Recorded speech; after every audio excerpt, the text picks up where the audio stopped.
thank you. Okay, so today we'll be studying the love song of J. Alfred, Prufrock. I repeat that it's written by T.S. Eliot, the love song of J. Alfred, Prufrock. So when you find that when you start reading the poem, like you would be believing yourself that you yourself is becoming a Prufrock, or you yourself is a Prufrock. Meaning that Prufrock is an identity that lives inside everyone's heart. So Prufrock is universal. Clear? Okay, so let us read that poem. I'll be jumping to the poem, but listen to me very carefully. I'll be trying to read the poem, and at the same time, what I'll be trying to analyze the things, but make sure that the lines that you don't understand, you underline it by yourself. But we'll be just give a reading today, and we'll be trying to understand the gist of this poem. Clear? Okay, I hope that you are understanding and you are listening to me as well. So let's go for it. Are we ready for that? Say yes. Yes. Okay, ready. I couldn't hear, sorry. Say yes. Are you ready for that? Yes. Okay, thank you. So I'm just going for that. Okay, the very first few lines, it has been taken from the book of Dante's Inferno. Okay, so I'm just telling you, since you know the lines are a bit difficult, written in italic letters.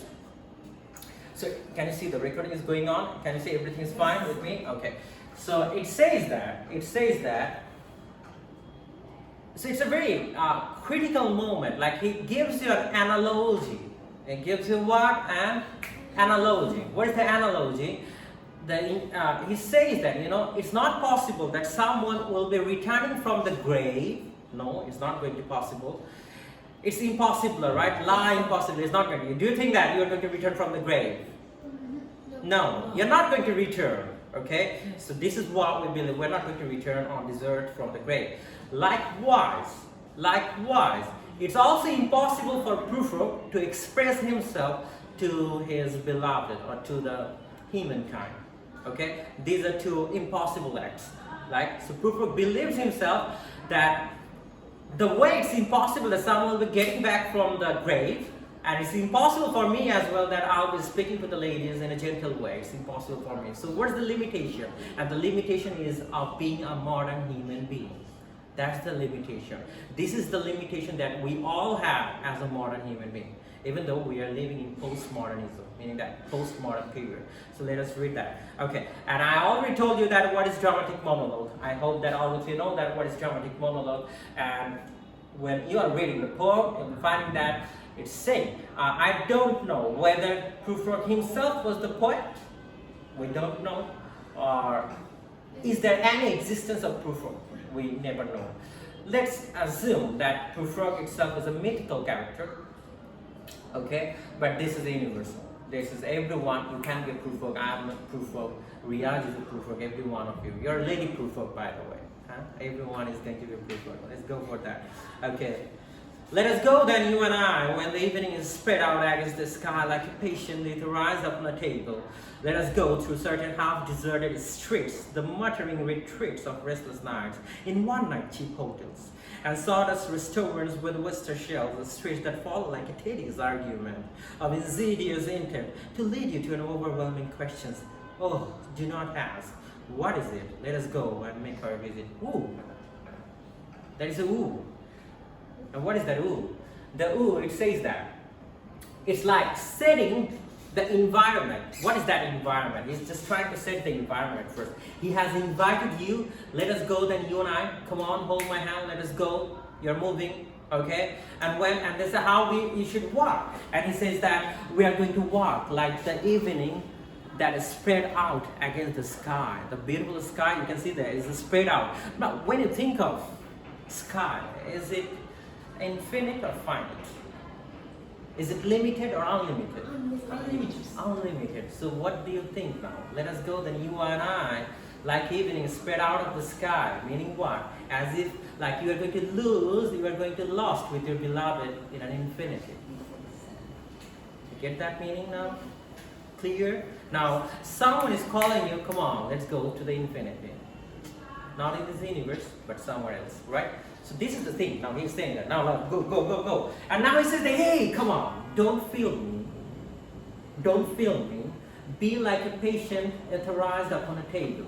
Now he says that, come on. So what is etherized? Now if I just do like that, okay, I'm feeling a bit numb, pain, right? But when you are a patient, meaning that you are having some disease and you are waiting for an operation, and then the doctor gives you an injection, just that is what we call anesthesia, right? And they give you the, they etherize you so that you don't feel the pain, right? And now he says that, hey, come on, let's go, move on. And how will we move on? Like we don't have any sense. Like forgetting everything. Forgetting what? Everything. You understand me now? Forgetting everything. Okay. So forgetting everything, they want to move on. Now what they are going to move now? Let us go again now. Let us go to certain half-deserted streets, the muttering retreats of restless night. And they say that the noise is coming from the restless nights. What are the restless nights? You can find it out. What are the restless nights? Meaning that, it's interesting now. People, if you find the modern people, they have a problem. They have a problem is what? They keep, they walk, they don't sleep at night. They don't sleep at night. Have you found a modern human being? They goes late to bed and rises late from bed as well, right? We find that they don't like to sleep, right? So now he's saying that like you and me will be going, and why we'll be going in a restaurant where the restlessness, meaning that like all people are awake and they are having good fun and they're enjoying themselves. Let's go over there. And now he says that we'll be arguing, we'll be walking in a street. Now what does that street look like? Tedious argument. Tedious argument meaning a meaningless argument. And now look, how the street is compared with an argument. See, that doesn't make sense. The street, the narrow street, that you can see that there is a street, and you are just comparing a street with tedious argument. Meaning that, a tedious argument meaning that kind of like meaningless argument. Okay? And the argument goes on and goes on. But you never know why you do the argument. Why are you doing the argument? Clear? So now he says that to lead you to an overwhelming question, oh, do not ask. Well, now, come on, give the concentration. Now he says that, oh, do not ask. And now he's proving yourself, he's trying to forcing yourself, hey, don't ask me any question why we are going. Don't ask me that. If you trust me, let's go then. Let's go, and let's go. And then he's saying, let us go and make our visit. And now, they're finding that, now this is much more interesting now. And he went on in a beautiful photography museum, okay? So now it gives us an assume, we can assume that it came somewhere where, a kind of a photography museum. And he comes there and he said, because he says that in the room the women come and go talking of Michelangelo. Clear? People are praising, he says the beautiful paintings are there and everyone is talking of Michelangelo. Wow, Michelangelo, you're so, you did a wonderful painting. Everyone is praising of Michelangelo. But the question is that the guy, Prufrock, he also is in the podium, he's also in the museum, but no one is looking at him. Okay, everyone is talking of whom? Michelangelo. Everyone is talking of whom? Michelangelo. Everyone is just talking of Michelangelo, but no one is looking at Prufrock. He came to visit there. Now what does he say? The yellow fog that rubs its back upon the window panes, the yellow smoke that rubs its muzzle on the window panes, licked its tongue into the corners of the evening, lingered upon the pool that is tongue and drains, that fall upon his back and soot that falls from chimneys, slipped by the terrace, made a sudden leap, and seeing that it was a soft October night, curled once about the house and fell asleep. Now I would like to underline that soft October night. And you'll be finding that T.S. Eliot is a genius. He's trying to call you sometimes and saying that that's the spring of life, that's the winter of life, that's the October night, that's the November rain. Now these are some signifying, it has some significant meanings. Now you must Google that what happens during the October night in England. And you'll be finding so many interesting facts about that. So it's a season. So now he's trying to make you understand that how does October night looks alike, how does it feel, and how human beings feel of that October night. So you have to do it by yourself.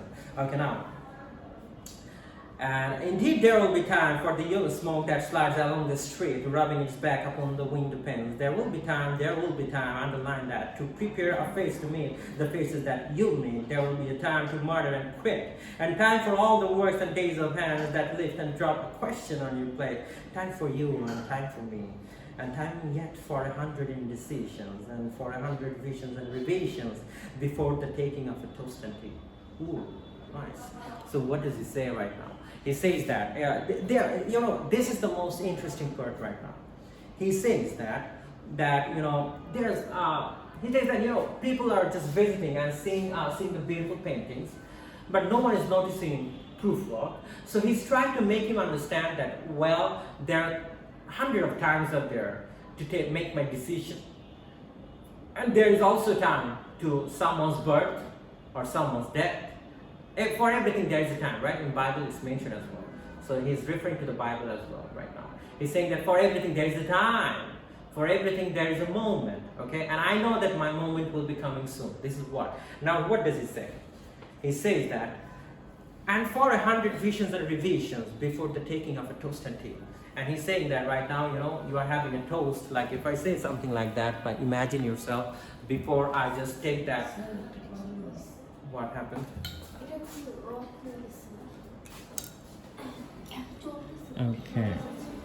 Okay, no issue. Okay, so it's absolutely fine, no issue. So what does it say that? It says that like before I take a toast, okay, in a teacup, okay, I can make my decision. Still there's a time. Still there's a time, and he believes that the ladies will be talking to him, because it says what? In the room the women come and go. The women are coming and praising only Michelangelo, but no one is looking at me. Come on, I'm a hero, but no one is looking at me, right? Anyway, this is the feeling, Prufrock has actually. Everyone is just praising Michelangelo. So it's kind of a disturbance. Now he says that what? Just I have a time for before I take my tea and my toast. Before I take my what? Tea and toast, yeah, okay? Before I take my tea and toast, there is a time to take my decision, okay? Clear? Something weird, right? Like the modern writers, they will be using this kind of metaphors, like the very normal metaphors, but it has a deep meaning. It has a very deep understanding. Now he says that before I take my decisions, and I can do that before I take the toast and take my tea. Clear? This is what he says. Now we move on. Again, he says what? In the room, the women come and go, talking of Michelangelo. Again, now he says, so many things. Now, the moment you start from the yellow fog that rubbed its back upon, right? From there, you'll be finding that it's all about the picture of his unconscious mind. It's the picture of his what? Unconscious mind. What he's thinking inside, he's trying to reveal that to you. And then again, when he moved to the present, he says what? Can you remember how it was started? Like a patient etherized upon a table, right? It seems that sometimes he's etherized and sometimes it comes back into the sense, right? Sometimes it's etherized. Like sometimes, what does it happen? When the doctor is done with the operation, right? You start feeling the pain, right? And then again you find what? And then he gives you the painkiller so that the pain goes on, it gives you some relief, right? So now he's doing the same thing right now. So sometimes you're finding that Prufrock is etherized, and sometimes you'll be finding what? Sometimes he is like coming back to the senses, and then he is asking the question to you. Now he says again, and indeed there will be time to wonder, do I dare and do I dare? Time to turn back and descend the stair with a bald spot in the middle of my hair. They will say, how his hair is growing thin. Weird culture. Right now, let me say you that. I'll be showing you what happens right now. You can say that. Now he says that, and indeed there will be time to wonder, do I dare and do I dare? He's saying that, should I say to her, giving the first step? And then again say, no, I cannot. Again say, do I dare? Again he gives the step, but he says, no, I'm not going to do that. Time to turn back and descend the stair. Now he gives the stair right now. He gets up in the stair, okay? The stair, okay? And he said, I can't do that. I can say it to her. So he gives a back step right now. Okay? He gives a back step right now. And then I can say, right, this is where, with a bald spot in the middle of my hair. Right now he says that, you know, he doesn't have hair in his head. Like me, you can see that, right? The hair has fallen down. Now he says that they'll say, look. His hair growing thin. So he doesn't have hair. He's getting old. Come on. No one is going to talk with a bald man, right? Right? Take care of your head at first, then we'll have a tea party, right? So this is what's going on with him. So Prufrock is thinking of so many things. He gives the first step, do I dare? Giving the first step. Do I dare? Second step. Then he said, it's time to get back. Okay, why? Then he says that gives you the excuses. What is the excuse? Then he says that, look at my hair. It's bald. I don't have hair in my head. No one is going to look at me. The women come and go talking of Michelangelo. So, you know, he's not giving the excuse because, you know, I'm a bald man. No one is going to talk with me. Go to the next page now. Remember that this is the part 1, but it's really interesting the moment you are going to read that. My morning coat and my collar mounting firmly to the chin, my necktie rich and modest, but asserted by a simple pin. They will say, but how his arms and legs are thin, do I dare disturb the universe? In a minute there is a time for decisions and revisions, which a minute will reverse. Ooh. Now he says that, he owned a morning coat. So you understand that, what does it mean? Morning coat, meaning that he wore a coat. Okay, now he says that my collar mounting firmly to the chin. So it's something like that, mounting to the chin. Okay, collar is something like that. Am I looking good right now? Okay. My necktie rich and modest. Now he says that he has a tie here. Okay, rich and modest. Wow, look. But asserted by a simple pin, and it's by asserted meaning what? Somehow pinned with a small pin. That you can find it out. They use the small pin to fix it, right? Okay. And then he said, do I dare to disturb the universe? Now he again says, what does he say? He says, this is much more interesting. He says that if I talk to her, is it like I'm going to disturb the universe? You come with me? Come here. Yes. Let me give you some example. You assume like she's my, you know, okay. So she's mine now, and she's holding here, and she's just waiting. Now, what I'm doing right now, what I'm trying to do, come here, I'm bit here, so that you come to the camera. So he's saying that now, that do I dare? I'm giving the first step, okay, and I'm feeling all about. Check it out if my coat is okay, everything is okay. Now he says that if I'm going to talk to her, do I disturb the universe? Will it disturb? Meaning that what? Even if you would like to talk with your beloved, it will be disturbing the universe. This is why he is Alfred, and that's the sign of a modern human being. They are so much coward. Exactly. So they can't express themselves. They can't say sorry, they can't say thank you, they can't say I love you, because this is what happening to the modern human being. Okay, now he says that, now thank you. Now wait, I need you more. Okay, then he says that in a minute there is a time for decisions and revisions, which a minute will reverse. For I have known them already. He's saying that I know this hand already. I know this hand. Whose hand is this? Known them all. Meaning that all the hands, meaning that he knows the faces, meaning that somehow, meaning, is it something like he had been in love before that? Yeah, something like that. That's why he's saying that I know the hands, I know you. Know them all, have known the evenings, mornings, and afternoons, meaning that he knows all the times, evenings, afternoons, and mornings. And this is much more interesting right now. You can get back to see it, and I'll be showing you what happens. He says like that. I have measured out my life with a coffee spoon. Ooh. If you can see that, if I just show you something like that, what is that? A spoon. A spoon. He says that, if you can see that, this is the spoon, right? And he says that I measured my life in a coffee spoon. My life is something like that. Mm-hmm. It's a weird metaphor. Come on. Weird. He said that I measured my life in a coffee spoon, meaning that the time he has lived already measured. It's something like a coffee spoon, meaning that it doesn't have any value. You make the coffee, right? Yes. You're comparing with something that really is weird. And then he says that I know the voice is dying with a dying fall beneath the music from a father's room. How should I presume? Now he's saying that I know the voice. I heard the voices. I know everyone. But how should I start? Come on. The very first communication is something like that. You just see a beautiful girl roaming around, and you just for the first time you're seeing that, and you're just trying to say, shh, I want to talk to you. Right? You say something like that, but you're saying it to yourself. But the voice should reach the girl, right? But you say, right? There's so many noises are coming, but you can't express yourself. And every time you're thinking, what? How shall I presume? How shall I presume? And every time you're just saying, Dil ki dharkan suno, yeah? Come on. And he says that, listen to my heart. And you're just saying something, listen to my heart. And he's saying that, come on, I want to say, I want to say, I want to say. And every time he gives the step, and then say, how should I start?